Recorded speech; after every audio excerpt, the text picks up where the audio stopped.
Good morning. This is Elevate Your Performance, and I am David Veach. How are you guys doing this morning on a Monday morning? I want to ask a couple of questions this morning. How much of your work has actually changed since the March COVID-19 lockdown when it started?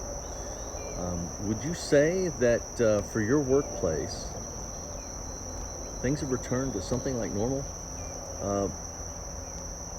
During the adjustment period, when everybody was working at home and trying to figure out how to get things done, what actually happened to your organizational culture? Now, I hope you'll tell me some of your answers to these in the comments. So please share what's on your mind. Let's have a discussion about this stuff. But the real question is, what kind of culture do you want in your workplace? And remember, your workplace includes everyone working from home too. Okay, do you want a culture where everyone works hard, follows the rules, and doesn't rock the boat?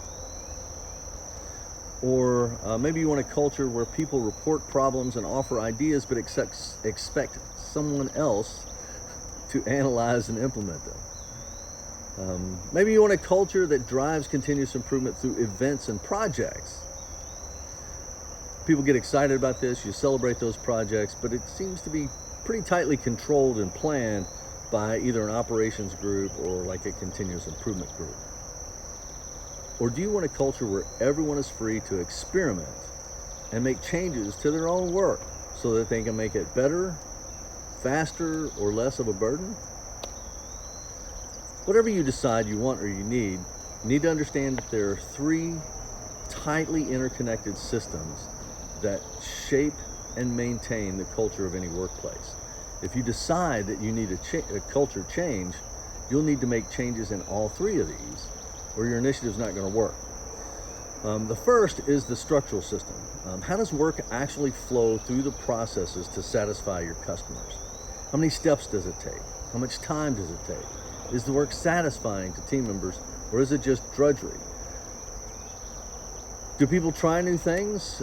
Do their skills improve as you go just by doing the work? To me, this is the operational framework.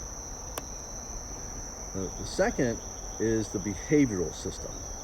Do people know, understand, and apply the values of your organization? Do they just show up, work, and go home, or do they take more interest in the outcomes of your work? Do they report and solve problems? Do they test and share ideas? You get the idea. How do they act at work? Third is the leadership system. How do leaders actually do their jobs? What leadership styles do they apply to achieve their work outcomes? How do they treat people at work? How do they provide key challenges? How do they provide support? How do they give correcting guidance? How do they encourage their people to keep on going? Now, for each of these three systems, I've developed a model that you can use to guide your plans to create a new culture, one that works the way it's got to attract and retain the best people. Now, I've been building and teaching these models for years and years and years. They're based on deep theoretical concepts that I've been researching for over 20 years, but they're very practical. They all have very practical components that make them easy to understand and easy to apply for anyone in the organization.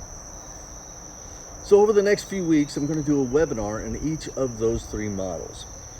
I'll spend about an hour each kind of describing the features of each model and how they work.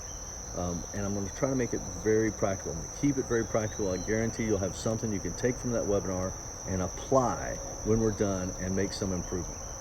I also do these as keynotes and workshops, and they work for both. I can do them virtually, or I can do them on site if you'd like me to go through the details with the steering committee in your workplace, maybe to help set up your change. Just send me a message. We'll schedule a call and we'll talk about everything that I might be able to do to help or not. Don't just sit back and let things return to normal, please. I mean, after we've had to rethink everything about how we work during this pandemic, make a plan to shape the culture for your organization, no matter how big or small. Then put that plan into immediate action. Make sure you don't return to normal. We've got to do something to return to better. Don't forget, we're having a lean coffee discussion at noon on Wednesday. We'd love to have you join us via Zoom. Mark your calendar, set an alarm. You can check out the events at the leadership page. Last week, had a great discussion, had a great time. That's going to do it for today. Have a great day. I'll see you all tomorrow.